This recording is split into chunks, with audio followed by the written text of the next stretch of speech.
Good morning. Thank you, Rebecca, for that lovely video introduction to and going inside the churches and seeing the traditions. It was really, really nice. And I can see why you enjoy the tradition of making a village because it just sparks the imagination. This year, Hannukah is celebrated from December 10th to 18th. It commemorates when the Jews retook the temple 22 centuries ago. They had only oil to light for one day, but it lasted for 8. A great miracle happened there. December 9th is Bodhi Day.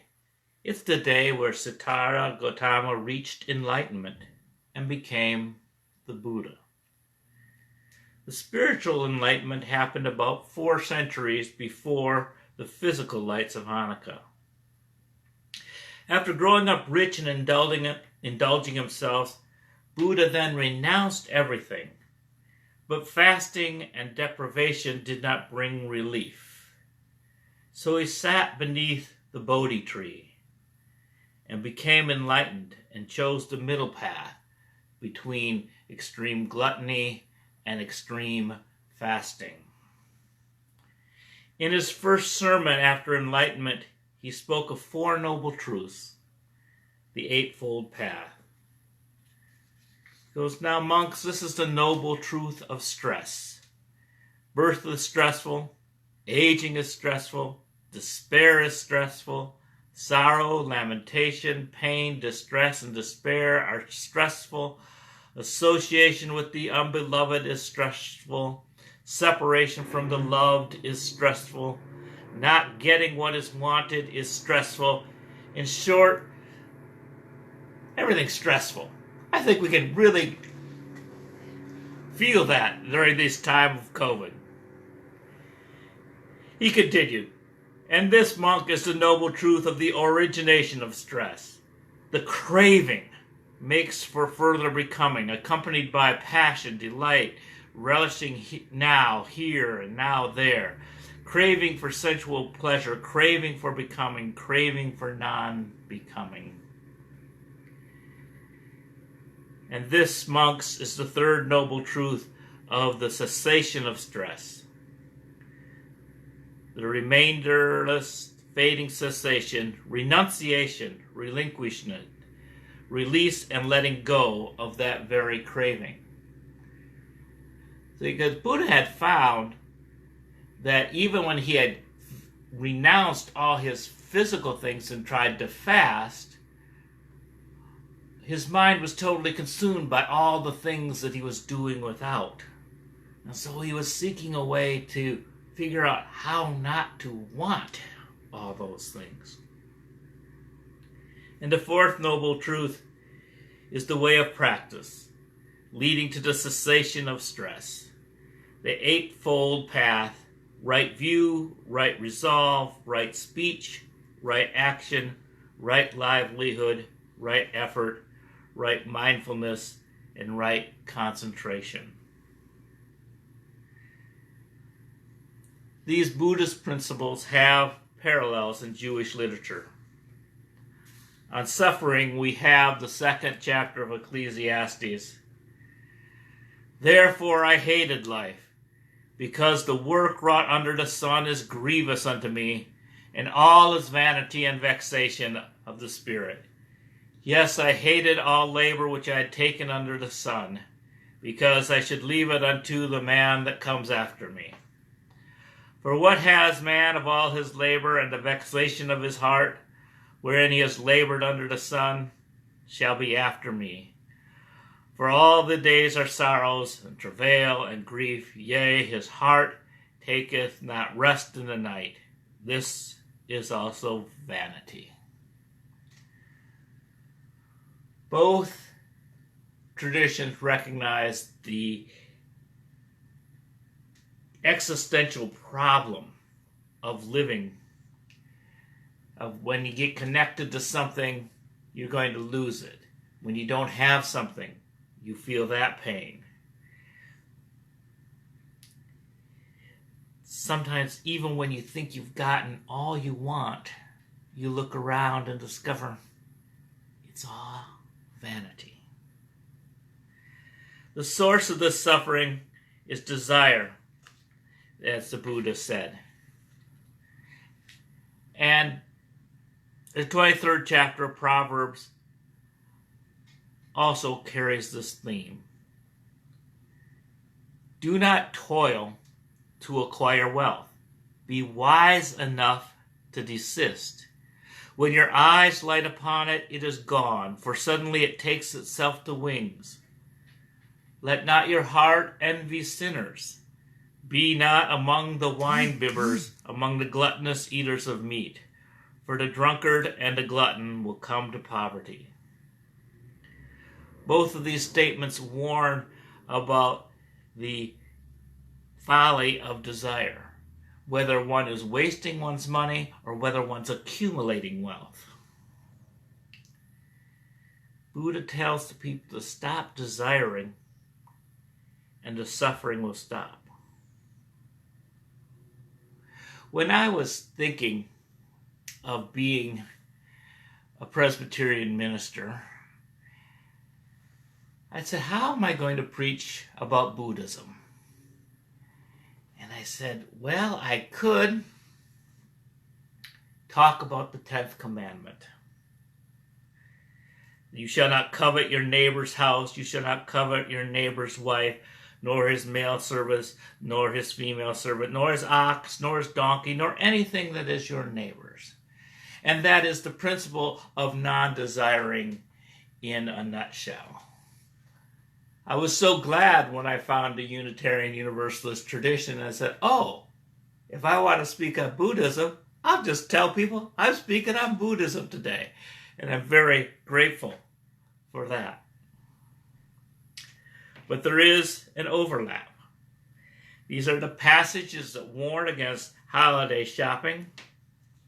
And our economic system is built on coveting and desire. Economists call it consumer confidence.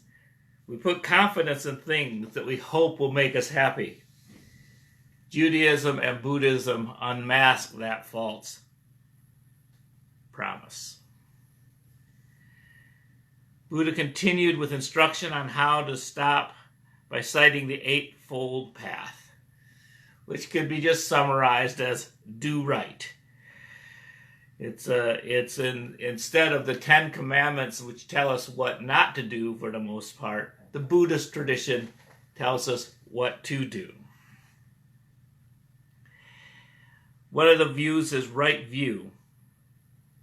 And the psalmist says, I will lift my eyes up to the hill from whence comes my help. My help comes from the Lord, which made heaven and earth. Right resolve means that one should operate from pure motives. Psalm 24, 4, 5. He that has clean hands and a pure heart, who has not lifted up his soul unto vanity, not sworn deceitfully, he shall receive blessings from the Lord, and the righteousness from God of his salvation. And Buddha said in the Pali Canon, what is right speech? Abstaining from lying, from divisive speech, from abusive speech, from idle chatter. This is called right speech. And the 9th commandment says, you shall not bear false witness against your neighbor. And we have come through a political season that still is not over because of all the lying, divisive, and abusive speech and idle chatter. This nation needs to find a way to have discourse again. And what is right action? The Buddha asked. Abstaining from taking life, from stealing, from illicit sex. This is called right action. Perhaps you are familiar with this passage in the Old Testament. Thou shalt not kill, thou shalt not commit adultery, thou shalt not steal. The next noble truth is right livelihood. The writer of Ecclesiastes, after declaring that all is vanity, concluded this: "This is nothing better for a person that one should eat and drink, that one should make one's soul enjoy good in one's labor. To everything there is a season, a time for every purpose under heaven, a time to be born, a time to die, a time to plant, and a time to pluck up what is planted, a time to kill, a time to heal, a time to break down, a time to mend what has been broken, a time to weep, a time to laugh, a time to mourn, and a time to dance, a time to cast away stones, and a time to gather stones together, time to embrace, and a time to refrain from embracing." We have really gone through a time where we have refrained from embracing. It's been difficult. It's been a chance to get a different understanding of how to be close, of how to connect with people, even though they're far away. There's a time to get and a time to lose, a time to keep and a time to cast away, a time to rend and a time to sow, and a time to keep silence and a time to speak. What profit has one that worketh wherein he labors? I have seen the travail which God has given to the people. God has made everything beautiful in its time, and also God has set the world in their heart, that no one can find the work of God from the beginning to the end. I know there is no good in them but for one to rejoice and do good in one's life, and also that everyone should eat and drink and enjoy the good of the labor. It is the gift of God. And so that's the idea, that we don't work to earn things, and we don't necessarily work to keep the wolf away from our door, although that is part of the reality. We need to find something that we're doing that has intrinsic worth, that has value in and of itself. Vietnamese Zen teacher Thich Nhat Hanh wrote, "The practice of right livelihood, you have to find a way of earning your living without transgressing your ideals of love and compassion. The way you support yourself can be an expression of your deepest self, or it can be a source of suffering for you and others. Our vocation can nourish our understanding and compassion, or erode them. We should be awake to the consequences, far and near, of the way that we earn our living." So much of our life is spent working, and we often approach work as a necessary evil. But when work is taken from you from no fault of your own, that the circumstances say that your job is closed today and you can't do what you usually do, we see the intrinsic value of work, of what we get that from work that is so much more than money. We must find a way to work for a good and enjoy the good. Sometimes we can be too attached, even to what we think is good. Family dinners at Thanksgiving and Christmas, parties, and all the potlucks and the hugs. Those are good things. And they fill our spirits so much. And this year we've been forced to forego all that. And this is where we need to pray, meditate, or think about our intentions. What does it mean to be good in the present moment? What causes the least harm? We might not always know what is right, but we can always try to do right. This leads us to right effort. Buddha says it's when one exerts one's intent for the sake of the non-arising of evil, or exerts intent for the sake of the abandonment of evil, or exerts intent for the sake of arising of skillful qualities that have not yet arisen.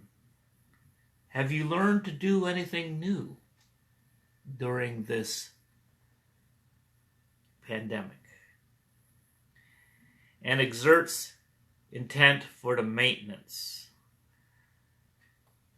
So that idea is that we avoid the bad, we wear the mask, and we intend to abandon evil practices that we have seen in our nation that have been uncovered by this pandemic, the racism and disparity between the rich and the poor. And we have to learn a new way of doing things. We can't go back to normal because normal wasn't all that good. We have to build something better. My favorite passage of right effort from the Hebrew tradition is Micah 6:8. What does existence require of you but to do justly, to love mercy, and to walk humbly with your understanding of God? That sense of simplicity, to do justice and love mercy. We have a world where there is much justice to do, and so many people are suffering who need our mercy. And I ask you also to do justice to yourself and have mercy on yourselves, because you need to restore your own spirit in order to be strong enough to do what needs to be done. Then there's the teaching of right mindfulness. This is the focus on the body, feeling, mind as they are not put to output. Basically, to try to be detached.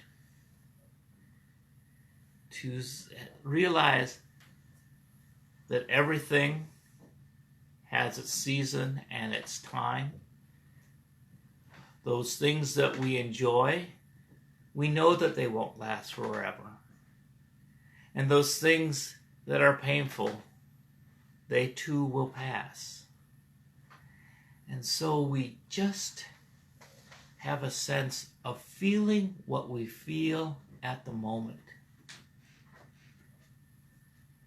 And not clinging to that moment.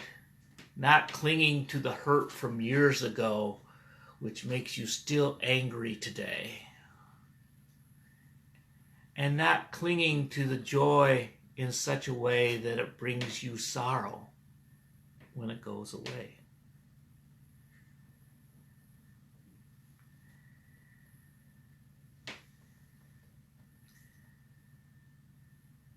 There's a place where these two traditions differ.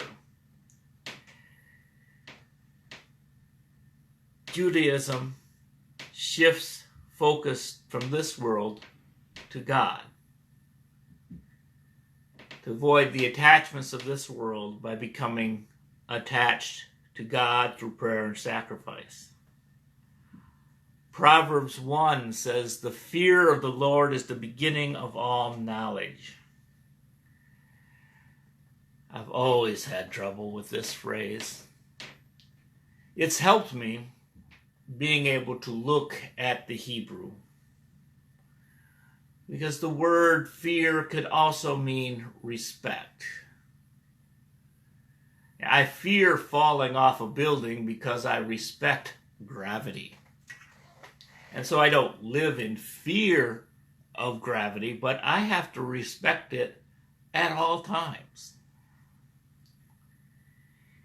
And the word for Lord is I am that I am. It is a verb of being. It means existence. So with this in mind, I can read these words in a different way and hear them as the respect of existence is the beginning of all wisdom. And Judaism looks to the being itself, which is behind all being, and that is a God outside of oneself that protects you or punishes you for deeds. Hannukah is a celebration of a time that God bestowed favor on Israel. So are the holidays of Purim and Passover. Bodhi Day contrasts with Judaism in that it's an internal awakening. Buddhism in general doesn't focus on gods and goddesses. They exist in the traditions and stories, but they are not the primary point of the religion. What do we do when we search for meaning? We are usually called in two directions. The external quest seeks authority, that reality that's outside of oneself, that gravity, that sense of something that is important and transcends all. This is the extroverted path. The introverted path calls one to be inward and examine oneself. Whatever path we choose, and we may choose different paths at different times during the same day, these two paths inevitably twist around each other. The inward path may lead one to treat others with compassion, and the external path, seeking God, also says that humans are created in the image of God. In this way, the personal becomes theological. So this week, whether you are lighting a menorah, or seeking the spark of your own enlightenment, or wondering about the physics of light itself, find a place to pause and wonder. Remember that good times have come and gone before, and remember how to hope, and how to be still and know. To know a truth that is beyond words. To know in a way that transcends all knowing. May we bless and be blessed. This morning's hymn is called "A Voice Still and Small."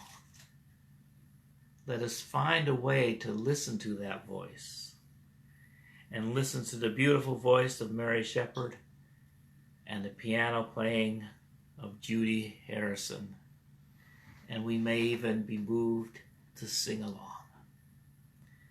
A voice still and small.